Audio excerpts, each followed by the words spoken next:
Hi friends, మా friend ఉదయాన్నే ఒక మాట అడిగాడు.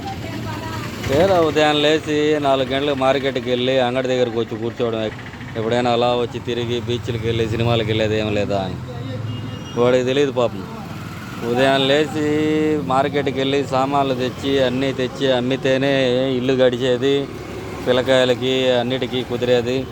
మళ్ళీ సాయంత్రానికి 3 పుస్తకాలు తండలు కట్టాలని వాడికి చెప్పాను. ఒకప్పుడు నీకన్నా ఇంకా బాగానే తిరిగేవాడినిరా, మా నాన్న అంటా ఉండేవాడు, వినాయక చవితి వస్తే ముందు పరిగిస్తున్నావు కదరా, వినాయక చవితి 5 రోజుల పండగే, తర్వాత మళ్ళీ ఇబ్బంది పడాల్సింది నువ్వే, ఇప్పుడు ₹1 సంపాదించుకోకపోతే తర్వాత సంపాదించుకోలేవు అని ఆ రోజుల్లో అంటూ ఉండేది నాకు పెళ్ళి కాకముందు.